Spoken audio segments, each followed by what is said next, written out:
अस्सलाम वालेकुम जी। मैं शाहिद महमूद एडवोकेट आज एक नए टॉपिक के साथ हाजिर खिदमत है।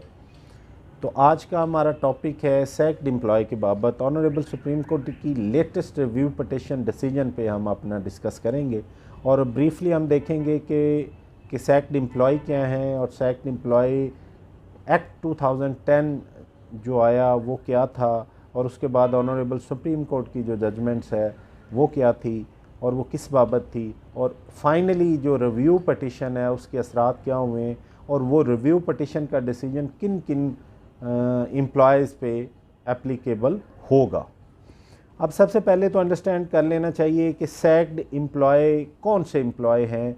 जो सैक्ड एम्प्लॉय रीइंस्टेटमेंट एक्ट 2010 में उनके डेफिनेशन प्रोवाइडेड है। ऐसे एम्प्लॉय जो 1/11/1993 से 30/11/1996 को अपॉइंट हुए और 1/11/96 से 12/10/1999 को इस पीरियड के दौरान उन्हें डिसमिस किया गया, रिमूव किया गया या किसी भी तरीके से सर्विस से टर्मिनेट किया गया।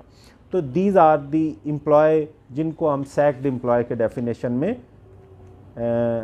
फॉल करेंगे। अच्छा, इसमें जब फर्स्ट राउंड ऑफ लिटिगेशन हुआ, जब 2010 में गवर्नमेंट का हम जिक्र नहीं करेंगे क्योंकि हमारा तो पॉलिटिकल सब्जेक्ट नहीं है, तो अंडरस्टैंडिंग के लिए सिर्फ इतना बताते चलें कि ये सैक्ड एम्प्लॉय वो एम्प्लॉय थे जो पीपल्स पार्टी गवर्नमेंट में अपॉइंट हुए और फिर उसके बाद नून लीग की गवर्नमेंट आई तो उन्होंने उसे निकाल दिया। फिर अगेन जब पीपल्स पार्टी की गवर्नमेंट आई तो उन्होंने सैक्ड एक्ट 2010 रीइंस्टेटमेंट एक्ट 2010 जो है वो प्रोमोलोगेट किया। तो उसकी वेरीज जो हैं वो ऑनरेबल सुप्रीम कोर्ट में चैलेंज हुई। टू सेट ऑफ पीपल्स ने उस जो एक्ट था उसको ऑनरेबल सुप्रीम कोर्ट में चैलेंज किया। फर्स्ट सेट वाज के रीइंस्टेटमेंट के बाद जो ऑलरेडी डिपार्टमेंट में लोग थे तो उनकी सीनियरिटी अफेक्ट हुई और उस सीनियरिटी की अफेक्टनेस के बाद वो लोग फर्स्ट सेट ऑफ में आए कि हमारी सीनियरिटी इनकी रीइंस्टेटमेंट से अफेक्ट हो रही है। फर्स्ट ग्रुप वो था। सेकंड ग्रुप वो था जो कह रहे थे कि हमें इस एक्ट का बेनिफिट नहीं दिया गया।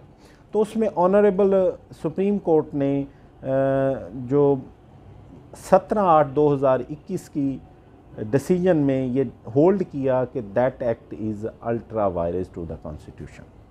उसके बाद इस एक्ट के बाद जो है वो एम्प्लॉयज़ ने एक review petition, different review petition हैं, उसमें नंबर जो है मेन 292 और से लेके 302 ऑफ 221 और इसी तरह ये डिटेल्ड जो है 5 रुकनी जो बेंच था जिसमें his lordship mister justice Umar Ata Bandial साहब थे, मिस्टर जस्टिस साजिद अली शाह साहब थे, मिस्टर जस्टिस सैयद मंसूर अली शाह साहब थे, मिस्टर जस्टिस काजी मोहम्मद अमीन अहमद साहब थे और मिस्टर जस्टिस अमीनुद्दीन ख़ान साहब ने ये रिव्यू पटिशन जो थी वो उसको हियरिंग दी और इस रिव्यू पटिशन में जो तकरीबन 1600 जो एम्प्लॉयज़ थे उनको बेनिफिट मिला।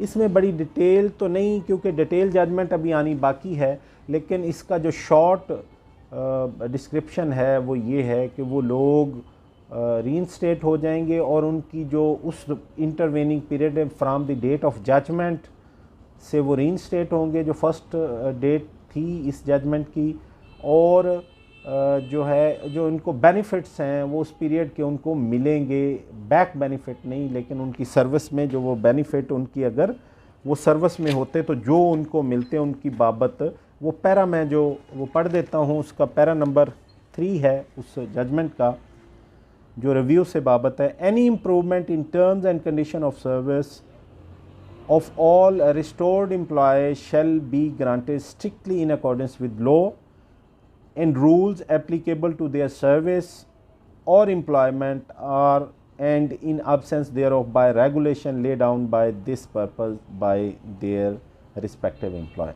तो ये उन्होंने इम्प्रूवमेंट कोई अगर उस दौरान आई है, स्केल में इम्प्रूवमेंट आई है या कोई अपग्रेडेशन हुई है तो वो जजमेंट में होल्ड किया कि वो एम्प्लॉय जो रीइंस्टेट होंगे इस ऑर्डर की रोशनी में तो उनको भी वो जो इम्प्रूवमेंट है उसका बेनिफिट दिया जाएगा। अब इसमें एक जो इंटरेस्टिंगली इसमें डिसेंटिंग नोट भी his lordship mister justice Mansoor Ali Shah साहब ने दिया, वो भी इसमें है। अब डिटेल जब जजमेंट आएगी तो इसको भी हम आपकी खिदमत में पेश करेंगे। तो एट दी एंड हम आपको ये जो मकसद है इस वीडियो को बनाने का वो ये है कि पहले तो अंडरस्टैंडिंग होनी चाहिए कि ये सैक्ड एम्प्लॉई हैं क्या, कौन कौन से लोग हैं। वो पीरियड मैंने आपको बता दिया, फिर उसमें ऑनरेबल सुप्रीम कोर्ट की जो जजमेंट आई जिसमें अल्ट्रा वायरस डिक्लेयर किया वो मैंने आपको बता दिया। अब जो रिव्यू पटिशन में जो वो एम्प्लॉय हैं is liable to be reinstated उसका मैंने बता दिया, और उनकी इम्प्रूवमेंट जो उस बाबत हुई है वो उसका बता दिया। अब इस पीरियड के अलावा कोई लोग अगर निकाले गए किसी भी पीरियड में तो वो इस सैक्ड एम्प्लॉय की डेफिनेशन में नहीं आते और इस जजमेंट का वो अफेक्ट नहीं ले सकते। तो एट दी एंड मेरी गुजारिश होगी कि इस चैनल को सब्सक्राइब करें। हम एक काविश कर रहे हैं आपके डोर स्टेप पे इस लॉ को पहुंचाने की। तो गुजारिश ये है कि हमारा जो चैनल है महर लीगल एड एंड को, इसको आप सब्सक्राइब करें, दोस्तों में शेयर करें, और कमेंट्स में आप अपना कोई भी लीगल क्यूरी पूछ सकते हैं, फ्रीली आप पूछ सकते हैं। हम आपको विदाउट एनी हेजिटेशन उस पर गाइड करेंगे, आप अपनी आरा से आगाह करेंगे। तब तक के लिए अल्लाह हाफिज़, अस्सलाम वालेकुम।